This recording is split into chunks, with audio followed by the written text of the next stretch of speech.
ہوش آیا تو اس قیامت کو گزرے ہوئے، گلشن کو اجڑے ہوئے 1 ماہ ہو چکا تھا، اور یہ 1 ماہ میں نے صحت بہار میں جلتے ہوئے گزارا تھا۔ نیم غندگی میں یہ ثانیہ ایسا تو نہ تھا کہ میں اثر نہ لیتی۔ پل بھر میں ساری خوشیاں خاک میں مل گئی تھی، دونوں خاندانوں میں صفا ماتم بچھ گئی تھی، ہر طرف غم کے بادل چھائے ہوئے تھے۔ خدا کسی دشمن کے ساتھ بھی ایسا نہ کرے جیسے ہمارے ساتھ ہوا تھا۔ 1 ماہ تو میں نے غندگی میں ہوش و حواس سے بے نیاز ہو کر گزارا تھا، تاہم 1 ماہ بعد جب مجھے پوری طرح ہوش آیا تو میں نے دیکھا کہ عذرا میرے قریب ہی کرسی پر بیٹھی ہوئی تھی، جبکہ نوری دروازے میں زمین پر بیٹھی میری طرف دیکھ رہی تھی۔ مجھے آنکھیں کھولتے دیکھ کر وہ مارے خوشی کے کھڑے ہو کر اماں کو پکارنے لگی، جبکہ عذرا جلدی سے میری طرف جھک آئی۔ عائشہ! اس نے مجھے بڑی محبت سے پکارا اور میں حالی نظروں سے اسے دیکھنے لگی۔ اس وقت میرا ذہن بھی حالی ہی تھا اور مجھے کچھ بھی ٹھیک سے یاد نہ تھا، مگر جب اماں نے اندر داخل ہوتے ہی مجھے ہوش میں دیکھا تو دونوں ہاتھ اٹھا کر بولی، اللہ تیرا شکر ہے تو نے میری بچی کو نئی زندگی دی، ورنہ میں تو سمجھی تھی ایاز کے ساتھ شاید یہ بھی۔ اچانک وہ چپ ہو گئی، یوں جیسے منہ سے کوئی غلط بات نکل گئی ہو، مگر ایاز تو ان کے منہ سے نکل چکا تھا، اور میرا حالی ذہن ایاز کا نام سنتے ہی پھر بڑھ گیا اور حالی نظریں بھی ایک دم پانی سے بھر گئی اور میں نے ایک دم تڑپ کر اٹھ بیٹھی۔ اماں! ایاز! ایاز کہاں ہے؟ میں نے پاگلوں کی طرح پوچھا۔ عائشہ تم لیٹ جاؤ، عذرا نے مجھے پکڑتے ہوئے کہا۔ چھوڑو مجھے، میں نے چیخنے کی ناکام کوششیں کرتے ہوئے کہا۔ اب سب کچھ ہی تو مجھے یاد آ رہا تھا۔ گاؤں میں داخل ہونے کے بعد پولیس کا نذرانہ اور کفن کے ہٹتے ہی ایاز کا بے جان چہرہ، اس کے چہرے پر وہی سکون تھا جو ہر لمحے رہتا تھا، لیکن اس کی وہ آنکھیں بند ہی تھیں جن میں مجھے دیکھتے ہی چمک ابھر آتی تھی۔ اس دن وہ مجھے دیکھ کر بھی بے حس بنا پڑا رہا تھا، تو کیا وہ واقعی مر چکا تھا؟ اس سوال نے میرے دل میں ایک ایسی آگ لگا دی جو کسی طرح بھی بجھنے میں نہ آ رہی تھی، اور اس وقت تو اور بھی بھڑک اٹھی تھی۔ اماں! اماں ایاز کو کیا ہوا تھا؟ مجھے بتاؤ اماں! میں نے روتے ہوئے پوچھا۔ کچھ نہیں ہوا تھا، تم لیٹ جاؤ۔ اماں نے اپنے آنسو ضبط کرنے کی کوشش کی، مگر ناکام رہی کہ وہ اماں کا بھتیجا ہی نہیں، داماد بھی تھا۔ اماں! عذرا خدا کے لیے مجھے ایاز کے بارے میں بتاؤ، کیا ہوا تھا اسے؟ وہ تو بالکل ٹھیک تھا، ایک دم مر کیسے گیا؟ اچانک ایسا کیا ہوا تھا اماں کہ وہ مر گیا؟ اماں بتاؤ مجھے اماں! میں نے کہا اور پھوٹ پھوٹ کر رونے لگی۔ نہ رو میری بچی، قسمت کے لکھے کو کون ٹال سکتا ہے؟ اماں نے مجھے گلے لگاتے ہوئے کہا اور پھر خود بھی مجھ سے لپٹ کر رونے لگی تو روتی ہی چلی گئی۔ اماں مجھے بتاؤ ایاز مر کیسے گیا؟ وہ ایک دم کیسے مر گیا؟ میں اور بھی زور زور سے رونے لگی، دل اس غم سے پھٹا جا رہا تھا۔ ایاز کی موت میرے لیے کسی قیامت سے کم نہ تھی، یہ صدمہ میرے لیے ناقابل برداشت تھا۔ تائی اماں اللہ کا واسطے الگ ہٹ جائیں، آپ یہ سب کر کے عائشہ کے ساتھ اچھا نہیں کر رہی۔ آپ کو معلوم ہے انہوں نے کیا کہا تھا؟ عذرا نے اماں کو الگ کرنے کی کوشش کرتے ہوئے کہا۔ تم ہٹ جاؤ یہاں سے۔ میں نے غصے سے عذرا کو دیکھا، تب بھی اماں مجھے چھوڑ کر الگ ہٹ گئی۔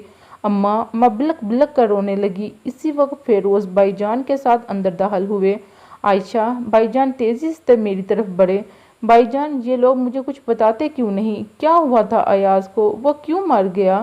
میں اپنے بال نوچنے لگی اور گال پیٹنے لگی تو بھائی جان نے میرے دونوں ہاتھ پکڑ لیے۔ چھوڑو مجھے، چھوڑو مجھے، مجھے بھی اس کے پاس جانے دو۔ وہ مجھے اکیلا کیوں چھوڑ گیا؟ اس نے میرے کیوں نہ سوچا؟ اب مجھے بھی مر جانے دو۔ میں چیخنے لگی تو بھائی جان پلٹ کر فیروز کی طرف دیکھا اور فیروز بھائی وہاں سے چلے گئے۔ تھوڑی ہی دیر بعد وہ ہاتھ میں انجیکشن لیے میرے سرہانے کھڑے تھے اور مجھے دیکھ رہے تھے۔ ان کا چہرہ بھی اس غم کی شدت سے تپ رہا تھا۔ نہیں، میں ٹیکہ نہیں لگواؤں گی، میں چلائی، مگر عذرا نے میری آستین اٹھا دی، جبکہ پرویز بھائی پہلے ہی میرے دونوں ہاتھ پکڑ چکے تھے۔ فیروز بھائی نے مجھے انجیکشن دیا اور ان سب کو دیکھتے ہی دیکھتے ایک بار پھر میری آنکھیں بند ہو گئی۔ دوبارہ ہوش آیا تو کمرے میں صرف فیروز بھائی ہی تھے اور میری طرف ہی دیکھ رہے تھے۔ مجھے ہوش میں آتا دیکھ کر وہ اٹھے اور میرے قریب آ گئے۔ عائشہ! انہوں نے میرے سرہانے کھڑے ہو کر کہا اور انجیکشن تیار کرنے لگے۔ میں نے پوری آنکھیں کھول کر ان کو دیکھا اور کہا،